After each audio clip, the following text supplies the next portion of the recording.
பேரனை கோயிலுக்கு வாடான்னு கூப்பிட்டா நீ போய் கும்பிட்டு வா தாத்தா. நீ தான் தாத்தா லாஸ்ட்டு பீரியடில் இருக்க,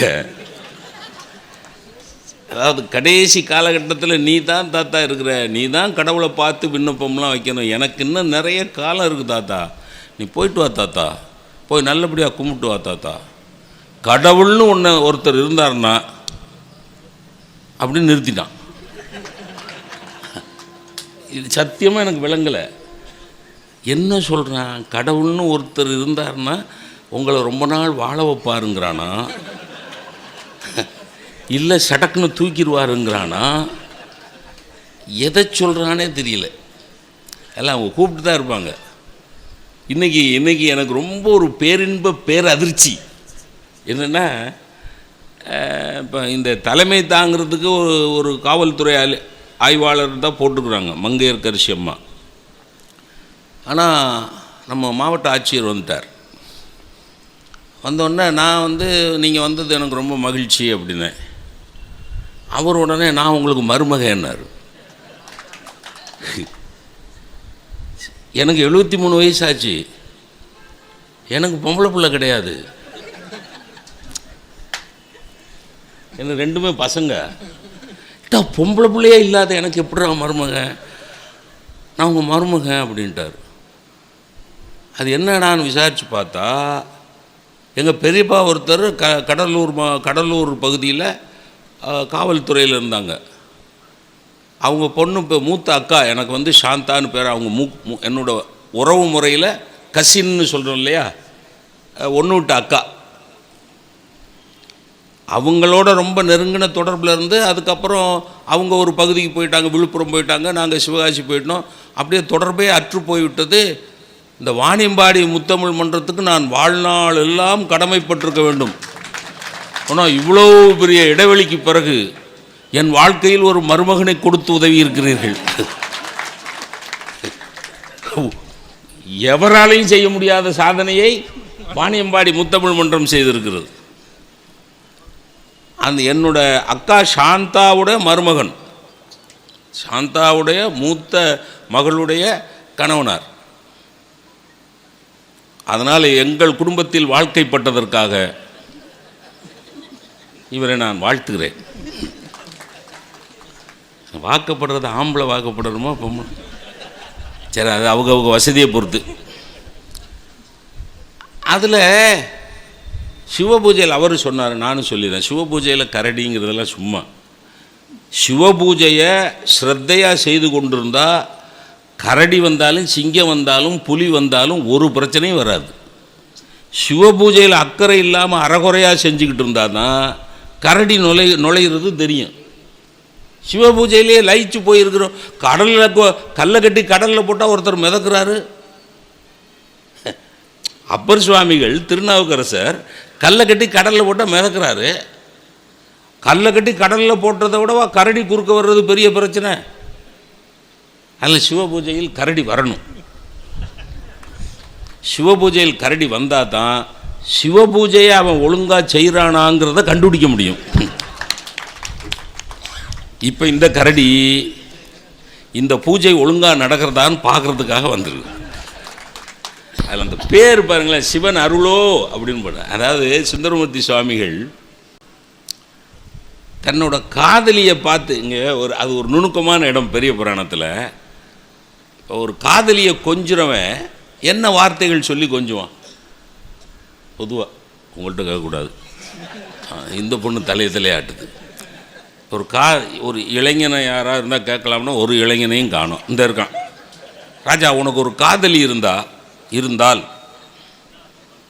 அவளை கொஞ்சுற போது என்ன வார்த்தை சொல்லி? கண்ணே, மணியே, முத்தே, ஆறுயிரே. வயசான ஆள் சொல்லுது, ஆறுயிரே, நீ ஆறு உயிரே. உங்கள் அப்பா உயிரா ஏன் உயிரா? ஆறு உயிரே. அப்படி தானே கொஞ்சம். அவர் எப்படி கொஞ்சிறாரு பறவை நாச்சியார? கற்பகத்தின் பூங்கொம்போ. இது ரொம்ப பெரிய இடம் சார், உங்கள் பேர் பெரிய புராணத்தில் வருது, அதுக்காக சொல்கிறேன். கற்பகத்தின் பூங்கொம்போ காமந்தன் பெருவாழ்வோ சிவன் அருளோ. என்ன ஒரு காதலிய கொஞ்சிற நேரத்தில் ஒருத்தருக்கு சிவன் அருள் ஞாபகத்துக்கு வருதுன்னா யாருக்காவது வருமா? கண்ணேம்பா மணியேம்பா. இப்போ மைக் செட்டுக்காரர் வச்சுருக்காரு, அவர் காதலியை கொஞ்சம் மைக்கேம்பார், தொழில் ரீதியாக கொஞ்சிறாரு. அப்படி தான் இருக்குமே ஒழிய சிவன் அருளோ அப்படின்னு சொல்கிறாருன்னா கற்பகத்தின் பூங்கொம்போ காமந்தன் பெருவாழ்வோ சிவன் அருளோ அப்படின்னா மற்ற ரெண்டு விஷயத்தையும் தள்ளிட்டு அந்த நேரத்தில் காதல் வசப்பட்டிருக்கிற காம வசப்பட்டிருக்கிற நேரத்தில் கூட சிவனுடைய அருள் ஒருவருக்கு நினைவு வருகிறது என்றால் அவர் மனதில் சிம்மாசனம் போட்டு உட்கார்ந்திருப்பது சிவனுடைய அருள். உங்களுக்கு பாரதிதாசன் பார்த்தீங்கன்னா பாருங்க, மங்கை ஒருத்தி தரும் சுகமும், எதுக்கு எது கம்பேரிசன் பாருங்க, மங்கை ஒருத்தி தரும் சுகமும் எங்கள் மாத்தமிழுக்கு ஈடில்லை கான். எதுக்கு எதுங்க ஒப்பீடு? ஒரு பொண்ணு தர்ற சுகம் எங்கள் தமிழுக்கு ஈடாகுமா? ஒரு பொண்ணு தர்ற காம சுகத்தை விட என் தமிழ் தாய் தரக்கூடிய என்னுடைய நான் பெறக்கூடிய இன்பம் பெரிதுன்னு பாடுறான்னா அப்போ பாரதிதாசனுக்கு மனசு பூரா இருக்கிறது தமிழ். ஏன்னா அந்த நேரத்தில் நினைவு வராது சார். அந்த நேரத்தில் எப்படி சார் இது நினைவு வரும்? அதனால் சிவன் அருளே இன்றைக்கு வந்து இந்த விவாத அரங்கத்தை நடத்தி வைப்பதற்கு வாய்ப்பு கிடைத்திருக்கிறது என்பதனால் பரிபூரணமான மகிழ்ச்சியோடு நாங்கள் இந்த விவாத அரங்கத்தை தொடங்குகிறோம். பரிபூரணமான மகிழ்ச்சி. ஏன்னா எல்லாருக்கும் வாய்க்காது. இப்போ அவர் நேற்று வந்திருந்தாருன்னு வைங்க, அழைப்புப்படி நேற்று வந்திருந்தாருன்னா எங்களுக்கு சிவனருள் கிடைச்சிருக்காது. இப்போ எங்களுக்கு சிவனருள் கிடைக்கணுங்கிறது சிவனுடைய அருள். இதுதான் என் வாணியம்பாடி முத்தமிழ் மன்றம். சிவனருள் கிடைக்க வேண்டும் என்பது சிவனருள். நல்ல அருமையாக. இப்போ இது என்ன தலைப்பு போட்டிருக்கிறாங்கன்னா, இலக்கியம் என்பது அறிவுக்கு விருந்தா மனதுக்கு மருந்தா. அருமையான அந்த வார்த்தை பிரயோகம் ரொம்ப நல்லா இருக்கு. அறிவுக்கு விருந்தா மனதுக்கு மருந்தா. இன்றைக்கி வாசிக்கிற பழக்கம் ரொம்ப குறைஞ்சி போச்சுன்னு எல்லாரும் சொல்கிறாங்க. அந்த வருத்தத்தில் நானும் இருந்தேன். இன்றைக்கி காலையில் தினமலர் பேப்பர் எடுத்து படித்தேன் அந்த அறையில். அதில் ஒரு செய்தி படிச்சுட்டு அதிர்ச்சி அடைஞ்சிட்டேன். இங்கே பேசுகிற திருமணமாகாத ஒரு பொண்ணு திருமணம் ஆயிடுச்சு, தெய்வானைக்கு திருமணம் ஆயிடுச்சு, மற்ற 3 பேரும் திருமணமாகாத பெண்கள். அதை அந்த மீனாட்சியை சொல்கிற போது திருமதின்னு சொல்லிட்டாரா, திருமதின்னு சொல்லிட்டாரு. அப்புறம் அவரே கண்டுபிடிச்சி, நீங்கள் திருமணமாகாத உங்களை திருமதி என்று சொல்லிவிட்டேன், அதை வாழ்த்தாக பெற்றுக்கொள்ளுங்கள். அது வாழ்த்தா. அப்போ இந்த பொண்ணுக்கு கல்யாணம் ஆகணும், இந்த பொண்ணுக்கு கல்யாணம் ஆகணும், அந்த பொண்ணுக்கு யாழினிக்கு கல்யாணம் ஆகணும். இப்போ உங்களுக்கு இந்த செய்தியை நான் வந்து என்னோடய வாழ்த்தா சொல்கிறேன். காலையில் தினமலர் பேப்பரில் பார்த்தேன், கொல்லம், கேரளாவில் கொல்லத்தில்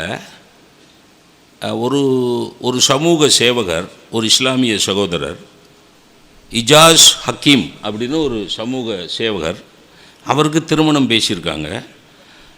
அந்த மணப்பெண்ணோட பேர் அஜ்னா ஹசீம், மணமகளோட பேர் அஜ்னா ஹசீம். இப்போ இஸ்லாமிய வழக்கப்படி மெஹர் கொடுக்கணும். நம்ம வரதட்சணைன்னு சொல்கிறோம் இல்லையா, நம்ம வரதட்சணைன்னு சொல்கிற மாதிரி அவங்க வழக்கப்படி மெஹர் கொடுக்கணும். அந்த பொண்ணு என்ன மெஹர் கேட்டிருக்கு தெரியுமா? நீங்கள் இப்படி தான் கேட்கணும். இன்றைக்கி வாணியம்பாடி முத்தமிழ் மன்றத்தில் வச்சு நீங்கள் இந்த சங்கல்பத்தை எடுக்கிறீங்க 3 பேரும், இப்படி தான் வரதட்சணை கேட்கணும். அந்த பொண்ணு என்ன கேட்டிருக்கு?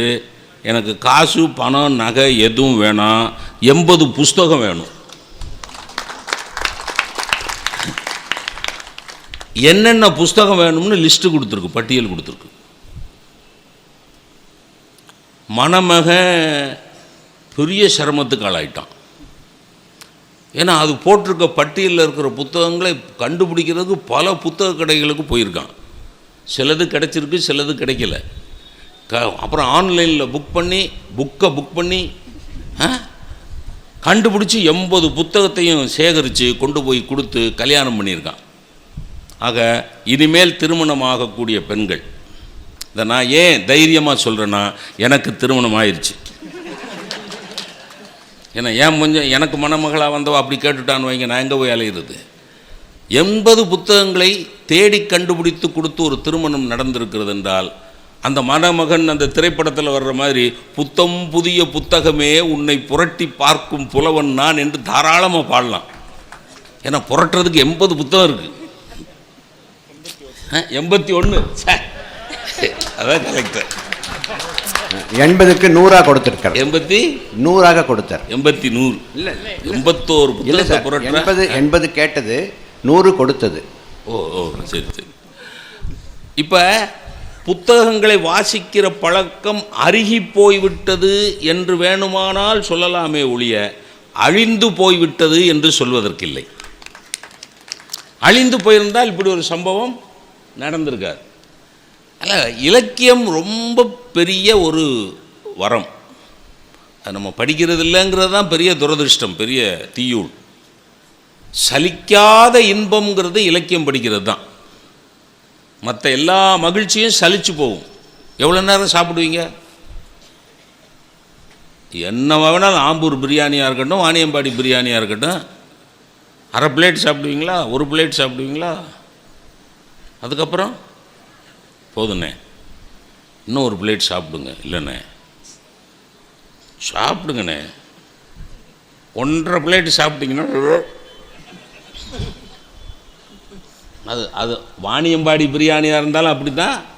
எவ்வளோ நேரம் டிவி பார்ப்பீங்க, எவ்வளோ நேரம் காதலியோட பேசிக்கிட்டு இருப்பீங்க, எல்லாம் இன்பம் தானே. ஆனால் எனக்கு தெரிய உலகத்தில் சலிக்காத இன்பங்கள் என்று சொன்னால் ஒன்று இலக்கியம், இன்னொன்று இயற்கை, இன்னொன்று குழந்தை. மற்ற எல்லாம் சலிச்சு போகும். மற்ற எல்லா இன்பமும் சலிச்சு போகும். இந்த 3 இன்பம் சலிக்கவே சலிக்காது. எத்தனை நேரம் வேணாலும் படிக்கலாம். படித்த குறிஞ்சி மலருங்கிற நான் பார்த்தசாரதியுடைய நாவலை நான் 1970 வேலைக்கு சேர்ந்தபோது ஒரு தடவை படித்தேன். அதுக்கப்புறம் 7 தடவை படிச்சிருக்கேன் அதே நாவலை திருப்பி திருப்பி. 7 தடவை ஒரு சினிமா பார்க்க முடியும்? போர் அடிச்சு போகும். அந்த குறிஞ்சி மலர் நாவலை நினச்சி பார்க்குற போதெல்லாம் அதில் வர்ற அரவிந்தன், அதில் வர்ற பூரணி, அந்த 2 கதாபாத்திரங்களையும் நினச்சி பார்க்குறேன். அந்த பாத்திரங்கள் படைக்கப்பட்டிருக்கிற விதத்தில் நண்பர்களே, அந்த காலத்தில் குறிஞ்சி மலர் நாவண்ணா பார்த்தசாரதி எழுதிய காலகட்டத்தில் திருமணமான பிள்ளைகள் தங்களுக்கு பிறந்த குழந்தைகளுக்கு ஆண் குழந்தை என்றால் அரவிந்தன் என்றும் பெண் குழந்தை என்றால் பூரணியம் என்றும் பெயர் வைத்தார்கள். அப்போ இலக்கியத்தோட வலிமை. ஒரு நாவலில் வர்ற பாத்திரத்தோட பெயரை தாம் பிள்ளைகளுக்கு வைத்தார்கள். எந்த காலத்திலையும் சலிக்காது. இலக்கியம் சலிக்கவே சலிக்காது. இலக்கியம் தாய்க்கு சமம். தாய்க்கு சமம். என்னை தேற்றுவதற்கு இலக்கியம்தான் வேணும். என் தாய்க்கு பிறகு என்னை தேற்றுவது இலக்கியம்தான். உங்களுக்கு பால் நினைந்தூட்டும் தாயினும் சால பரிந்து நீ பாவியனுடைய ஊனினை உருக்கி உள்ளொளி பெருக்கி உலப்பிலா ஆனந்தமாய தேனினை சொரிந்து புறம் திரிந்த செல்வமே சிவபெருமானே யான் உனை தொடர்ந்து சிக்கன பிடித்தேன் எங்களுந்து அருள்வது இனியே என்கிற தேவார பாடலில் வரக்கூடிய 5 விஷயத்தையும் இலக்கியம் செய்யும். எந்த 5 விஷயம்? பால் நினைந்தூட்டும் தாயினும் சால பரிந்து இலக்கியம் செய்யும். என் தாயை விட நான் கஷ்டப்பட்டுக்கிட்டு இருக்கல, மனத்தளர்ச்சி அடைகிற போது இலக்கியம் எனக்கு ஒத்துழைப்பு கொடுக்கும். பால் நினைந்தூட்டும் தாயினும் சால பரிந்து பாவியனுடைய ஊனினை உருக்கி இலக்கியம் என் ஊனை உருக்கும். அதனால தான் வள்ளலார் ஊன் கலந்து உயிர் கலந்து ஓட்டாமல் இனிப்பதுவேன்னு எழுதினார். எதெல்லாம் சிவனுடைய அருள் செய்யுமோ அதையெல்லாம் இலக்கியம் செய்யும் நண்பர்களே. பால் நினைந்தூட்டும் தாயினும் பரிந்து சால பரிந்து என் ஊனினை உருக்கி உள்ளொளி பெருக்கி இலக்கியம் உள்ளொளி பெருக்கும். உலப்பிலா ஆனந்தம், அதான் சலிக்காத இன்பம் இலக்கியம் கொடுக்கும். அப்போ இறைவனுடைய பக்தி எதையெல்லாம் உங்களுக்கு சாத்தியப்படுத்துமோ அதையெல்லாம் இலக்கியத்தின் மேல் நீங்கள் பற்று வைத்தால் உங்களுக்கு சாத்தியப்படும் என்பதை சத்தியமாக சொல்லுகிறேன். தாய் மாதிரி எங்கள் அம்மா என்னை பெற்று வளர்த்த தாய் எனக்கு மனசு தளர்ந்து சோர்வாக வந்தானே எனக்கு அவ்வளோ ஆறுதலாக சொல்லியிருக்கா. நான் இருக்கேன்டாப்பா, நான் இருக்கேன்டா ஐயா, நீ ஏன்டா வருத்தப்படுற, நான் இருக்கேன், நீ கவலைப்படாதப்பா, நான் இருக்கேன்.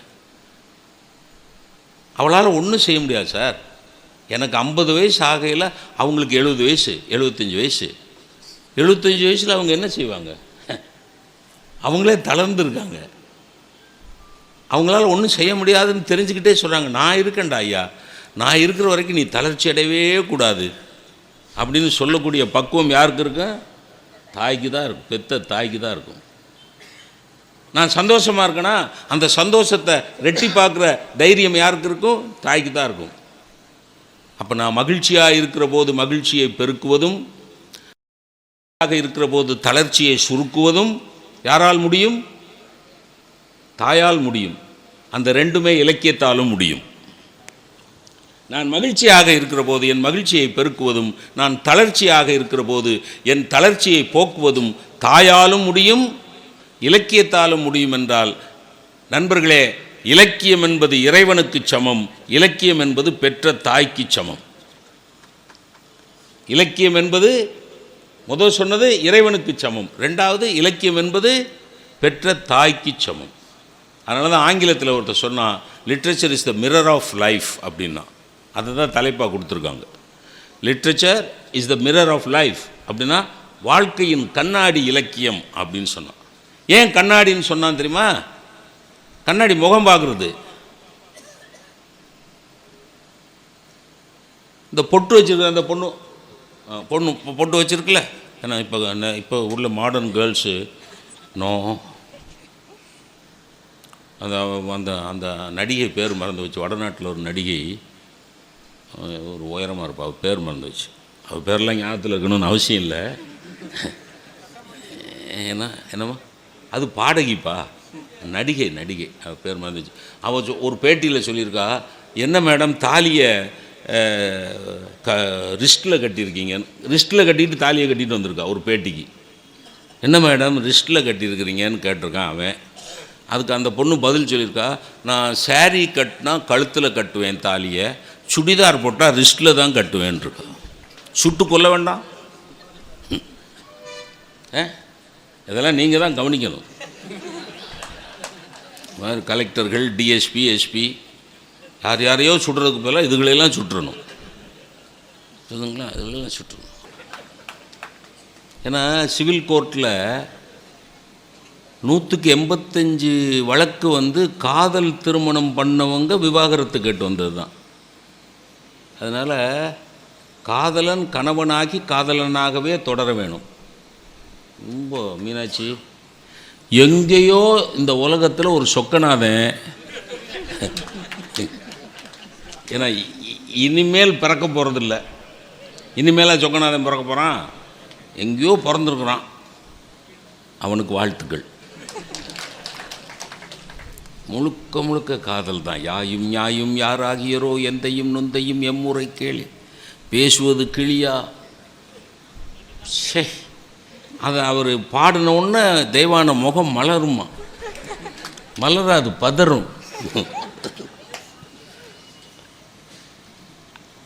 காதல் என்பது மனசுக்கு ரொம்ப பெரிய மருந்து சார். நான்லாம் எம்ஏ படிக்கையில் ஒரு பொண்ணை, ஏன்ப்பா நான் சொல்கிறேன்னா இல்லை, நான் சொல்லவே இல்லை, அதுக்குள்ளே அவர் ஐயா அப்படிங்கிறார். நீ வீட்டில் சொல்லிடாதீங்க. ஒரு பொண்ணை உயிராக காதலித்தேன். ஆனால் எனக்கும் அவளுக்கு கல்யாணம் ஆச்சு. அவளுக்கு திண்டுக்கல்ல, எனக்கு தென்காசியில். இந்த நிகழ்வு நேரடி ஒளிபரப்பு ஆகிக்கொண்டு இருக்கிறது, கேட்கவும் வாய்ப்பு இருக்கிறது. இப்போ காதல் ஜெயிக்கலை சார், ஆனால் இப்போவும் காதல் கவிதையை கேட்கையில் மனசுக்கு நல்லா இருக்குல்ல. என்னோடய காதல் ஜெயிக்கலை, என்னோடய காதல் தோற்று போய்விட்டது. இன்றைக்கும் பல காதல் திருமணங்களா. இன்றைக்கி காலையில் பேப்பரில் பார்க்குறேன், பெத்த தகப்பன் முகத்தில் ஆசிட் அடிக்கிறான், அமிலம் ஊற்றுறான். என்னென்னா அந்த பொண்ணு ஜாதி விட்டு ஜாதி கல்யாணம் பண்ணிருச்சுன்னு சொல்லி. பெத்த தகப்பன் அவன்கிட்டெல்லாம் கொண்டு போய் எந்த இலக்கியத்தை கொடுத்து படிக்க சொல்லி, யோசிச்சு பாருங்கள். பெத்த எப்படி முடியும்? எனக்கு அது விளங்க மாட்டேங்குது. பெத்த மக, நீயா ஒரு மாப்பிள்ளை பார்த்தீங்கன்னா விசாரிப்பையில் உன் பொண்ணுக்கு நீயா தகப்பன், நீ ஒரு மாப்பிள்ளை பார்த்தீங்கன்னா என்ன ஏதுன்னு விசாரிப்பேல, அது மாதிரி அந்த பொண்ணு ஒரு பையனை காதலிக்கிறேன்னு சொன்னால் விசாரி, நல்ல பையன் உறுதிப்பட்டுதுன்னா கல்யாணம் பண்ணி வச்சு தொலைச்சிட்டு போங்களேன். என்ன தம்பி, என்ன நான் சொல்கிறது ரைட்டா இல்லையா? அதுக்காக புள்ள முகத்தில் கொண்டு போய் ஆசிடை ஊற்றுறான், ஒரு தகப்பன் ஊற்றுறான்னா அது என்ன சார்? அவன் எந்த லிஸ்ட்டில் அவனை சேர்க்குறதுன்னு எனக்கு தெரியல. அதில் காதல் என்பது ரொம்ப அதுதான் மலரினும் மெல்லிது காமம்னார் திருவள்ளுவர். காதலுங்கிறது எப்படின்னா இன்றைக்கி உள்ள காதலை பற்றி இல்லை. இன்றைக்கி நீங்கள் மெரினா பீச்சுக்கு போனீங்கன்னா மத்தியானம் சித்திரை மாதம் கத்திரி வெயில், 12:30 மணிக்கு வெயில் கொளுத்துது வெயில். ஏசி காரில் போனால் வேர்க்குது, அப்படி கொளுத்திக்கிட்டு இருக்கு. வெப்பம் தாங்காமல் எரும மாடுலாம் நிழலில் இருக்குது, இது 2 உட்காந்துருக்கு இதில் வெயிலில். அதான் காதல் தந்த குளிர்ச்சியில் வெப்பம் தெரியவில்லையா?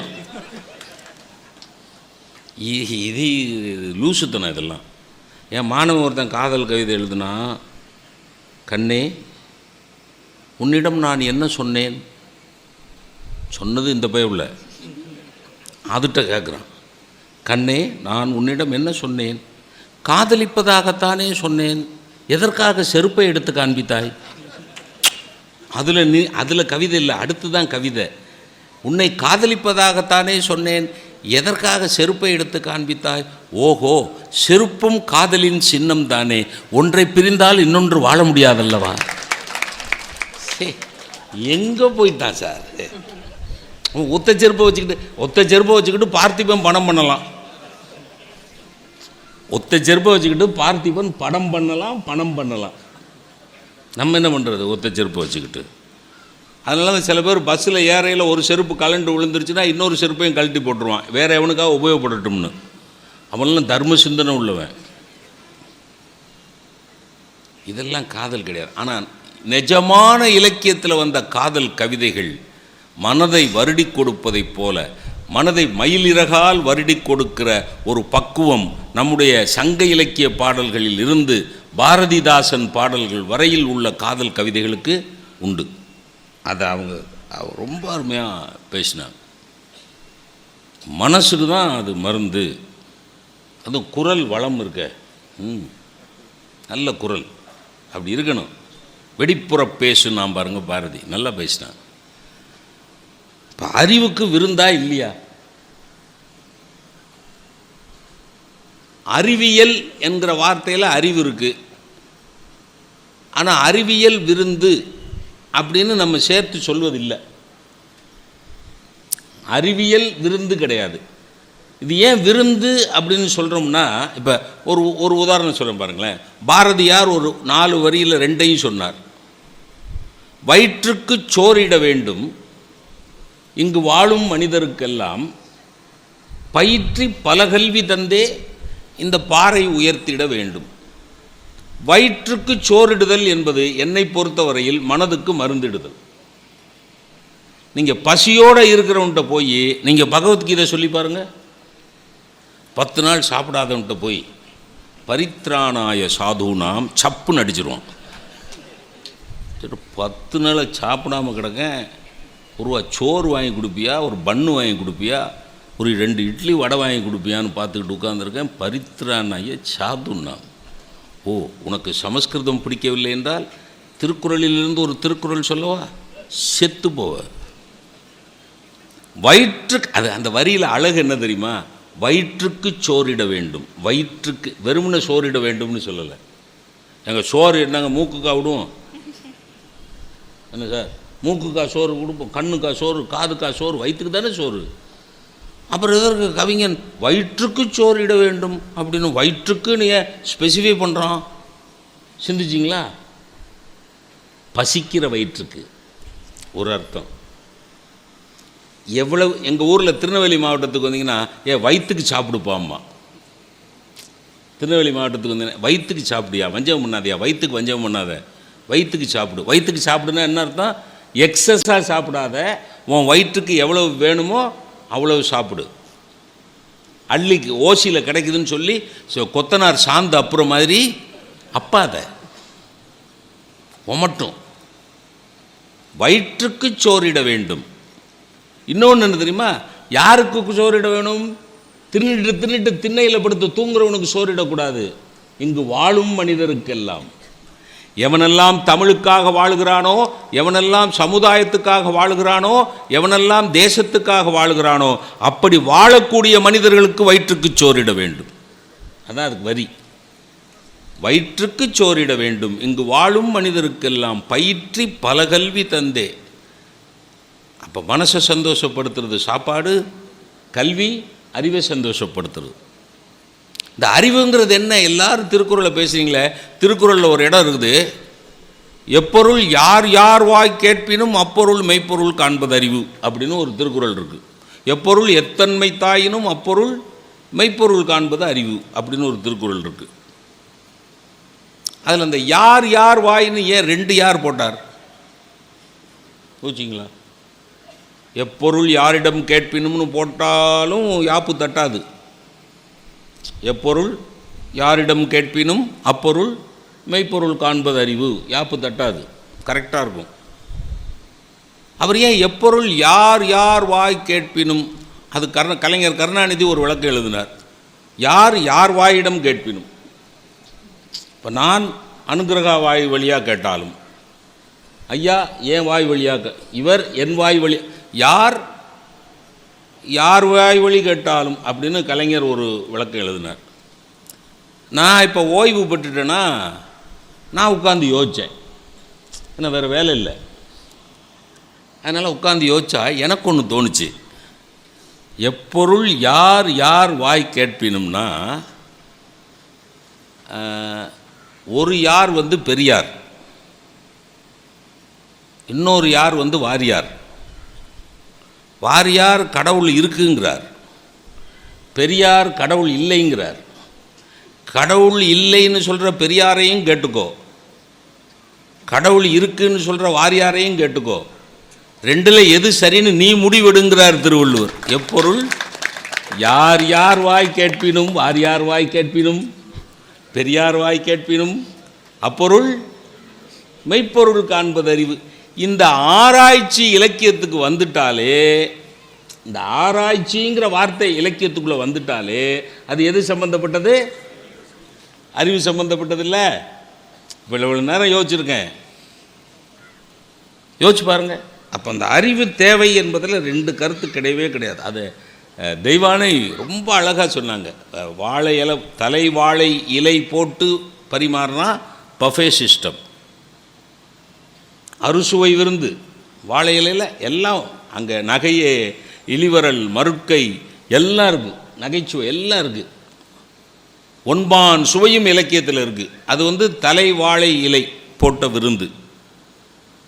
எல்லாம் எனக்கு வேணாம், எனக்கு தேவையானதை மட்டும் நான் எடுத்துக்கிறேன். அதுக்கு எது? பஃபே. என்ன சிந்தனம்மா! அதுலேயும் நம்மால் குழப்புவான் பத்திரிக்கையில். பஃபேயோட நோக்கமே என்னென்னா, எல்லா ஐட்டமும் வச்சுருக்கோம், உனக்கு எது தேவையோ அதை எடுத்து சாப்பிடு அப்படின்னு சொன்னால் நம்மால் இடத்துலேருந்து ஆரம்பிப்பான். ஒரு பெரிய தட்டை எடுத்து அங்கே என்னென்ன வச்சுருக்கானோ அவ்வளத்துலேயும் அள்ளி போட்டு, சாம்பார் சாதம், வெஜிடபிள் பிரியாணி, தயிர் சாதம் எல்லாத்தையும் அள்ளி போடும். கொஞ்சம் கொஞ்சமாக தின்னுட்டு அடுத்தது இடம் அதுக்குள்ளே காலி ஆயிடுச்சுன்னா, அதுக்குள்ளே காலி ஆயிடுச்சுன்னா, வடையில் 4 வடை இருந்தால் 4ஐயும் தூக்கி போடு.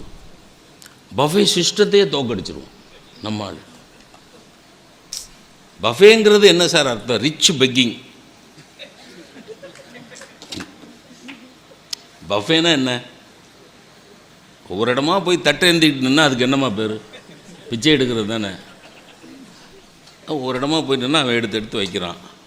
அம்மா தாயே கொஞ்சம் வடை போடுமா, பாயசம் ஊற்றுமா.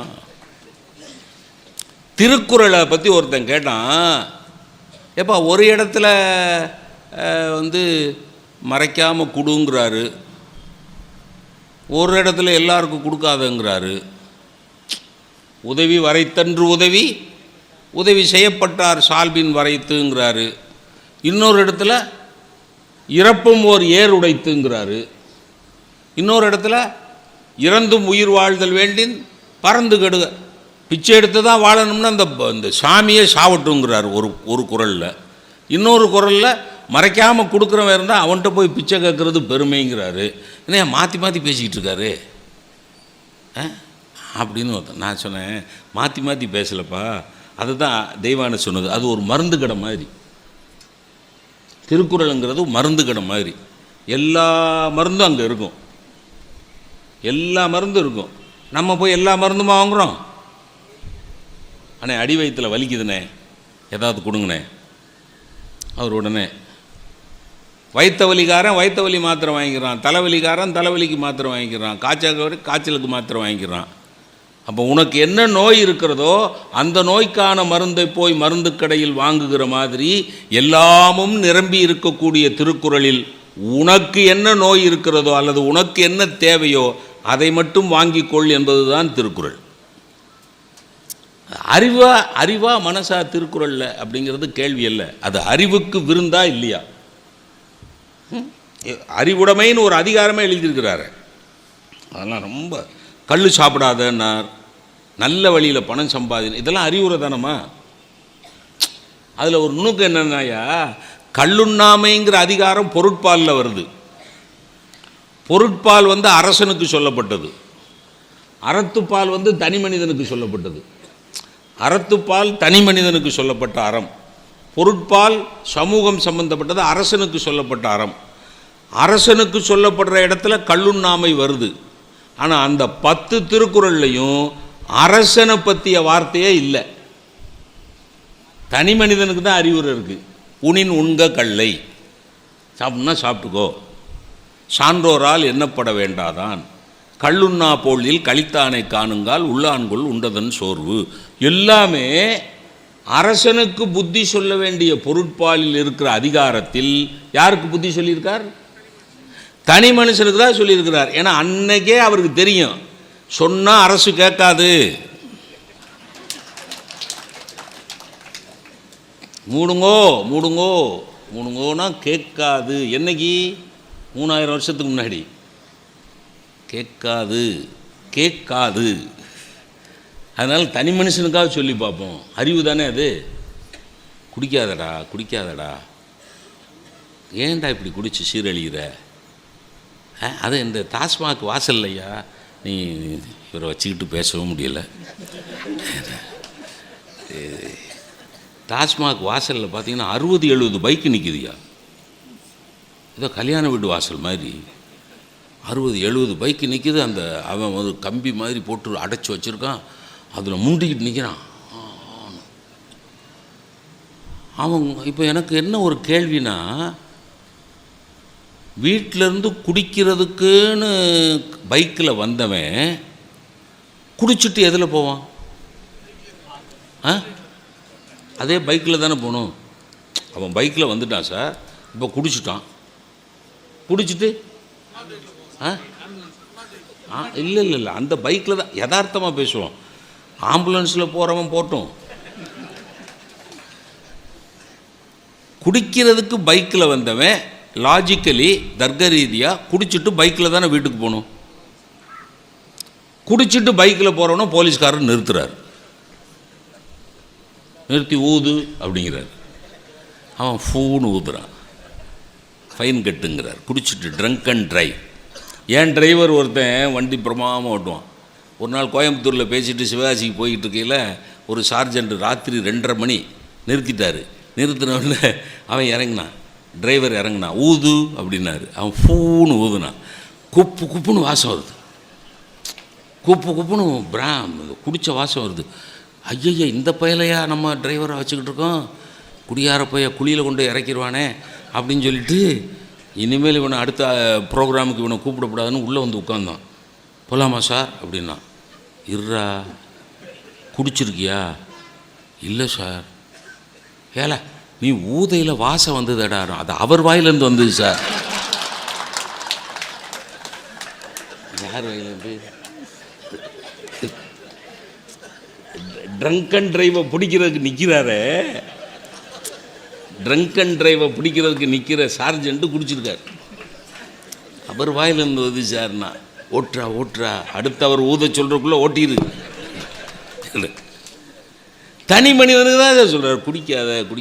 எனக்கு கேள்வி என்னென்னா, குடிச்சிட்டு போகிறவனை பிடிக்கிறவங்க குடிக்க வர்றவனை எல்லாம் பிடிக்கணும் சார். பாவத்தை நடக்க விட்டுட்டு கழுவாய் சொல்கிறதுக்கு பதிலாக பாவமே நடக்காமல் தடுக்கிறது தானே சார் ஒரு சமூக தர்மம். சார் கிறிஸ்துவ மதத்தில் எனக்கு உடன்பாடு இல்லாத ஒரு விஷயம் அதுதான், கன்ஃபெஷனுங்கிறது எனக்கு உடன்பாடு இல்லாத விஷயம். ஒப்பு கொடுத்தல். இவன் பாவம் செய்வானா, போய் பாதிரியார்கிட்ட சொல்லுவானா, திருடி விட்டேன் ஐயா. உடனே அவர் பிதா சுதன் பரிசுத்தாவியின் பேரால் நீ செய்த பாவம் மன்னிக்கப்படுகிறது. உடனே அடுத்த பாவம் செய்ய கிளம்பிடுவான். இதை பாவம் செஞ்சுட்டு கன்ஃபெஸ் பண்ண என்னங்க அர்த்தம்? What nonsense. ஜெயகாந்தன் ஒரு கதை எழுதினார், சிலுவைன்னு ஒரு கதை எழுதினார். அந்த கதையில் ஒரு இளம் கன்னியாஸ்திரி அந்த பொண்ணுக்கு ஒரு இளைஞனை பார்த்த உடனே ஒரு ஆசை வந்துடுது. இளைஞனை பார்த்த உடனே ஆசை வந்தோடனே அவளுக்கு மனசு சங்கடமாக போச்சு. ஐயோ, இயேசு கிறிஸ்துவுக்கு என்னை ஒப்பு கொடுத்த பிறகு இப்படி ஒரு தீய எண்ணம் எனக்குள்ளே வந்து விட்டதே அப்படின்னு சொல்லி அவள் கன்ஃபெஸ் பண்ணுற ஒப்பு கொடுக்குறதுக்கு போகிறா. பாதிரியார் கேட்குறார், பெண்ணே நீ என்ன தவறு செய்தாய்? நல்லா கவனிங்க, பசி நேரம் கவனிக்க முடியாது, இருந்தாலும் பரவாயில்ல. பெண்ணே நீ என்ன தவறு செய்தாய் அப்படின்னா, ஒரு இளைஞனை பார்த்தேன், என் மனம் பேதலித்து விட்டதுன்னு சொல்லுவான்னு நினச்சி தான் கதையை படிக்கிறோம். அதான் ஜெயகாந்தன். ஆனால் பெண்ணே நீ என்ன தவறு செய்தாய் அப்படின்னோடனே அந்த கன்னியாஸ்திரி சொல்லுது, நான் கன்னியாஸ்திரியாக ஆகியிருக்கக்கூடாது. நான் செஞ்ச பாவம் இது, கன்னியாஸ்திரி ஆனது தான் பாவமே ஒழிய அந்த இளைஞனை பார்த்து என் மனம் பேதலித்தது பாவம் அல்ல. ஏன்னா இளைஞனை பார்த்த உடனே மனம் பேதலிப்பது தான் இளமை. அந்த இளமையில் இருக்கிற நான் கன்னியாஸ்திரி ஆனது தான் தப்புன்னு ஒரு கதை எழுதுனா பாருங்க. எவ்வளோ பெரிய விஷயத்தை அதில் ஒரு அறிவுரையாக சொல்கிறான். இதெல்லாம் நிறைய செய்திகள். கள்ளு குடிக்காத, கெட்ட வழியில் பணம் சம்பாதிக்காத, எதுவுமே இல்லை. அதை பூரா அறிவாக சொல்லியிருக்காங்க. நன்றே தரினும் நடுவுகந்தாம் ஆக்கத்தை அன்றே ஒழிய விடல். அன்னைக்கே விட்டுருங்கிறோம். தப்பான வழியில் பணம் வந்ததுன்னா அதை அன்னைக்கே ஒழிச்சு கட்டிடுங்கிறான். அப்படின்னா அவ்வளோத்தையும் ஒழிச்சு கட்டிட்டு எங்கே நிற்கிறது? நபிகள் நாயகத்திடத்தில் ஒருத்தன் கேட்டான், நபிகள் நாயகம் சல்லவர்களே, தீய வழியிலே வந்த பணத்தை வைத்து நல்ல காரியம் செய்யலாமான்னு கேட்டான். எப்படி? கெட்ட வழியில் சம்பாதிச்சிட்டேன், லஞ்சம் வாங்கியிருக்கேன், ஊழல் பண்ணியிருக்கேன், பணம் கோடி கோடியாக இருக்குது, கோயில் கும்பாபிஷேகம் பண்ணலாமான்னா. தீய வழியிலே வந்த பணத்தை வைத்து நல்ல காரியம் செய்யலாமான்னு கேட்டபோது நபிகள் சொன்ன பதில் என்ன தெரியுமா? சிறுநீரிலே துணி துவைப்பாயா. எவ்வளோ பெரிய அறிவு சார் அது. வேட்டியை யூரினில் முக்கி அலசுவோமா? அவ்வளோ யூரினுக்கு எங்கே போக? ஃபாரினுக்கு தான் போகணும்.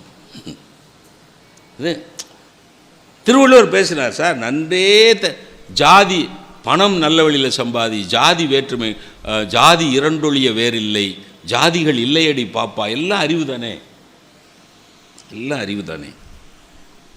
அதனால் அறிவுக்கு விருந்து என்பதில் ரெண்டு கருத்து கிடையாது. உண்மை, 100க்கு 100 உண்மை. இந்த மனசுக்கு மருந்துங்கிறத ஒரு ரெண்டு செய்தி சொல்லி முடிக்கிறேன். கம்பனை பற்றி அனுகிரகா நிறைய யார் பேசுனது? அனுகிரகா கம்பனை பற்றி நிறைய பேசினாங்க, கம்பராமாயணம் பற்றி. ஒரு உவமை சொல்கிற போது கூட அறிவு சொன்னவன் கம்பன். ஒரு உவமை, இப்போ தாடகையுடைய மார்பில், அந்த தாடகையுடைய மார்பில் ராமனுடைய அம்பு எப்படி போனது, அப்படி வாழைப்பழத்துக்குள்ளே ஊசி போன மாதிரி ஈஸியாக போயிடுதான். தாடகை என்கிற அரக்கியனுடைய உடம்புல மார்பிலே அந்த அம்பு எப்படி போய் இந்த பக்கம் குத்தி இந்த பக்கம் வந்தது அப்படிங்கிறதுக்கு அவர் சொன்ன ஓமை என்ன தெரியுமா? கல்லா புல்லருக்கு நல்லோர் சொன்ன பொருள் என போயிற்று. கல்வி அறிவில்லாத புல்லறிவாண்மை உள்ளவனுக்கு, அறிவு கெட்டவனுக்கு நல்லவங்க சொல்கிற அறிவுரை எப்படி இந்த காதில் போய் இந்த காது வழியாக போயிருமோ? அறிவுரை சொல்லவே கூடாதுங்க. யாருக்கும் அறிவுரை சொல்லாதீங்க, கேட்க மாட்டானுவோ. நான்லாம் அறிவுரை சொல்லி சீரழிஞ்சிருக்கேன். தம்பி அப்படின்னா அண்ணா அப்படின்னா அந்த உறவு முறையை மெயின்டைன் பண்ணுறான். ஏன்னா நம்ம தம்பின்னா அண்ணா அப்படிங்கிற. தப்பு பண்ணக்கூடாது ராஜா அப்படின்னு. ஏன்னா ஏன்னான்னு தான் கேட்குறானே ஒழிய சரி என்னான்னு சொல்ல மாட்டேங்கிறான். எது கரெக்டு, எப்படி சொல்லணும்? தப்பு பண்ணக்கூடாது ராஜானா அவன் என்ன சொல்லணும்? சரி அண்ணா அப்படிலாம் சொல்லணும். ஏன் அண்ணா, நீங்கள் இதுவரை தப்பு பண்ணதே இல்லையா அண்ணா? அடுத்து தப்பு பண்ணாத ஒருத்தனை காட்டுங்கண்ணா. நீ தப்பு பண்ணு ராஜா, என்னை விட்டுறா. கல்லா புல்லருக்கு நல்லோர் சொன்ன பொருளென போயிற்று. அறிவின் உச்சம் அது.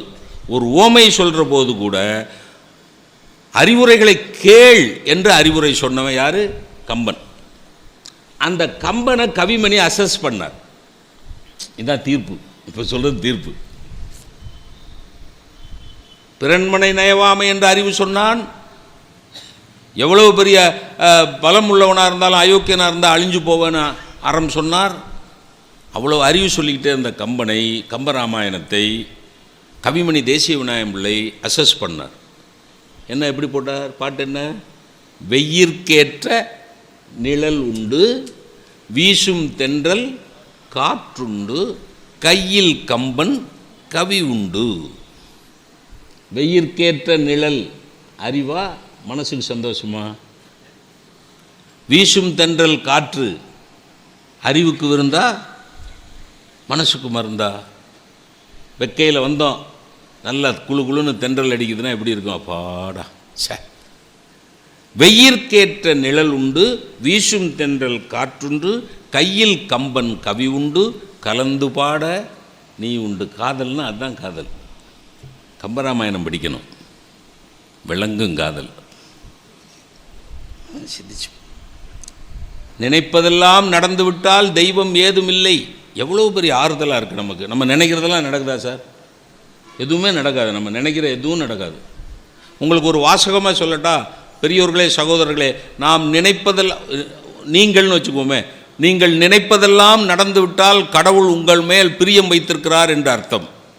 நீங்கள் நினைப்பதெல்லாம் நடந்துவிட்டால் கடவுள் உங்கள் மேல் பிரியம் வைத்திருக்கிறார் என்று அர்த்தம். நீங்கள் நினைப்பது எதுவும் நடக்கவில்லை என்றால் கடவுள் உங்கள் மேல் நம்பிக்கை வைத்திருக்கிறார் என்று அர்த்தம். உங்கள் மேலே அவர் நம்பிக்கை வச்சுக்கிறார். இந்த வாக்கியத்தை படித்தோன்னு மனசுக்கு எவ்வளோ சந்தோஷம், எவ்வளோ நம்பிக்கை வருது. கடவுள் நம்பிக்கை என்பது கடவுள் மேல் நாம் வைக்கிற நம்பிக்கை அல்ல சகோதர சகோதரிகளே.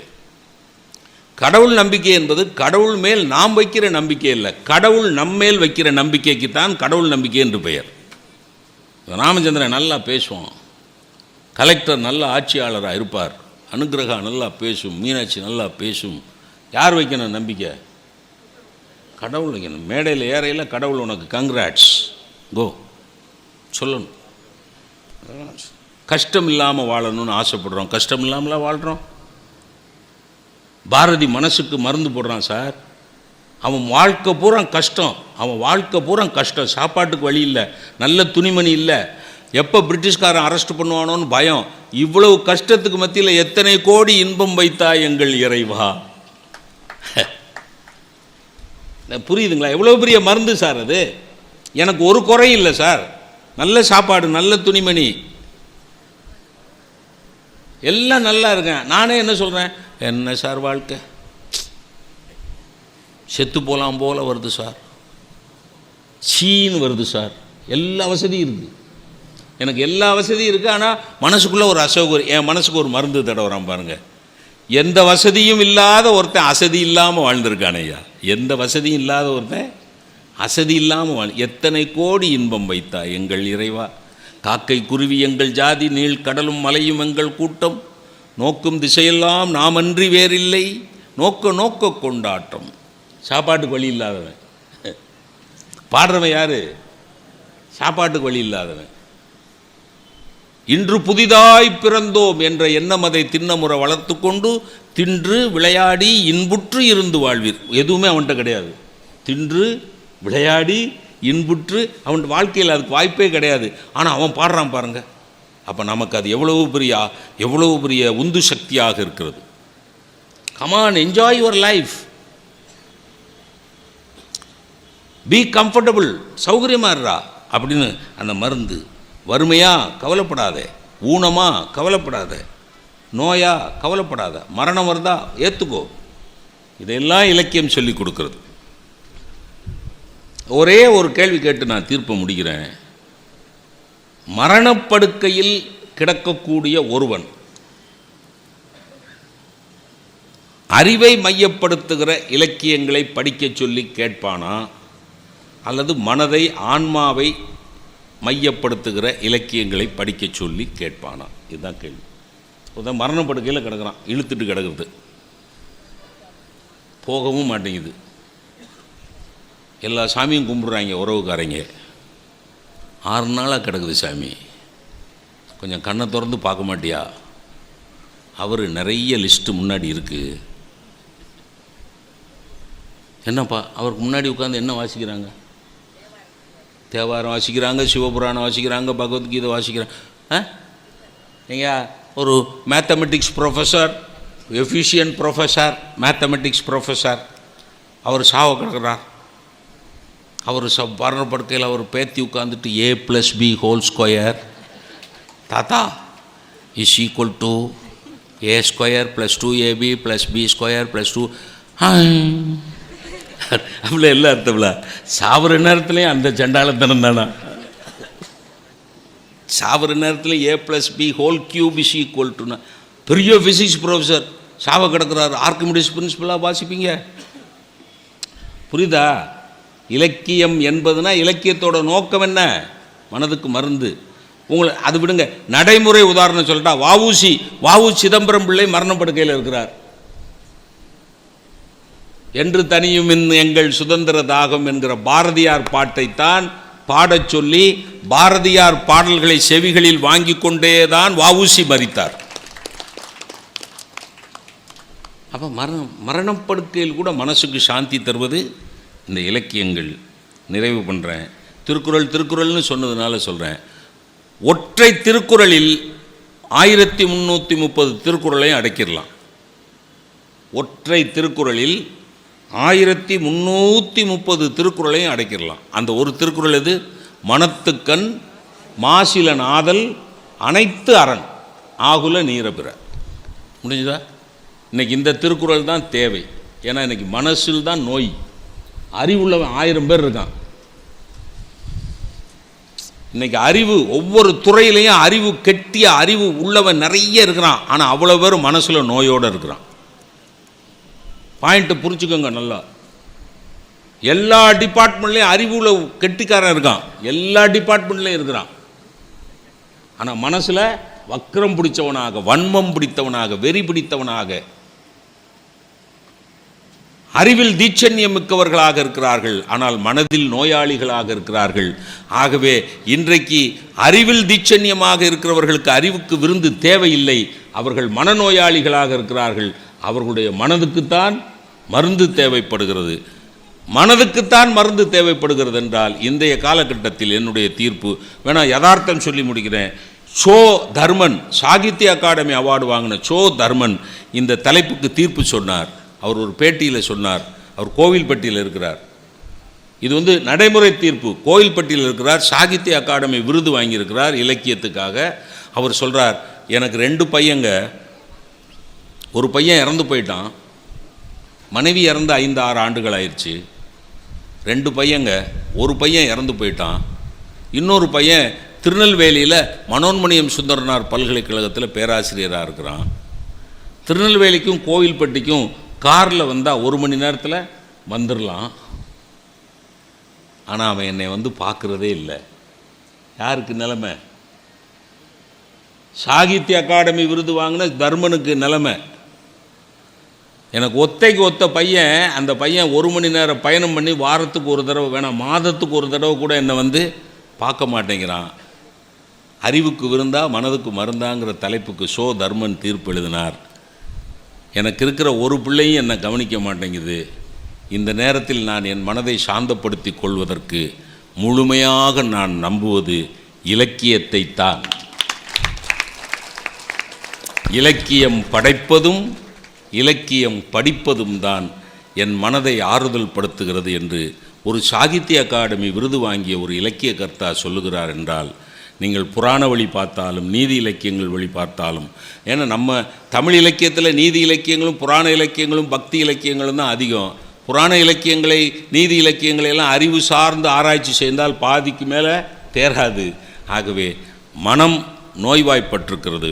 இன்றைய காலகட்டத்தில் நோய்வாய்ப்பட்டிருக்கிற மனங்களுக்கு இலக்கியம் மருந்தாக அமைய வேண்டும் என்பதுதான் இன்றைக்கு தேவை என்பதனால் இலக்கியம் அறிவு பேசுகிறது, ஆனால் மனதுக்குத்தான் மருந்தளிக்கிறது என்பதை தீர்ப்பாக கூறி வாய்ப்புக்கு நன்றி பாராட்டி விடைபெறுகிறேன். நன்றி, வணக்கம். இந்த தகவல் உங்களுக்கு பிடிச்சிருந்தா லைக் பண்ணுங்க, உங்க ஃப்ரெண்ட்ஸுக்கு ஷேர் பண்ணுங்க, மறக்காம எங்க சேனலுக்கு சப்ஸ்கிரைப் பண்ணுங்க.